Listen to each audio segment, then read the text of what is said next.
मुजफ्फरगढ़ मोहम्मद इरफान जट थाना जतोई पुलिस का मुंशियात फरोश और नाजायज असला रखने वाले जराइम पेशा अफराद के खिलाफ बेहतरीन कार्रवाइयां। मौजा वीनस में मुख्तलिफ कार्रवाइयों के नतीजे में मुलजिमान से 3500 ग्राम चरस, 1 अदद पिस्टल, 30 बोर बीमा गोलियां बरामद करते हुए गिरफ्तार कर लिया। अलहदा मुकदमा दर्ज, मुलजिमान को पाबंद सलसल कर दिया गया। तफसील के मुताबिक district police officer Muzaffargarh Syed Ghazanfar Ali Shah की खुसूसी हदायत पर SHO थाना जतोई मोहम्मद हसनैन रजा की हमरा टीम मुंशियात फरोश और नाजायज असला रखने वाले जराइम पेशा अफराद के खिलाफ बेहतरीन कार्रवाइयां।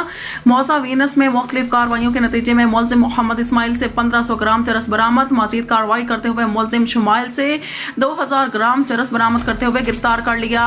मजीद कार्रवाई में मुलजिम से नाजायज असला, 1 अदद पिस्टल, 30 बोर बीमा गोलियां बरामद। इम्तना मुंशियात एक्ट और असला ऑर्डिनेंस के तहत अलहदा मुकदमा दर्ज, मुलजिमान को पाबंद सलासल कर दिया गया। इस मौके पर SHO थाना जतोई मोहम्मद हसनैन रजा का कहना था कि ऐसे जराइम पेशा अफराद से आईनी हाथों से निपटा जा रहा है और ऐसे अफराद किसी किस्म की रियायत के मुस्तहिक ना है और ऐसे जराइम पेशा अफराद पर कड़ी नजर रखे हुए हैं।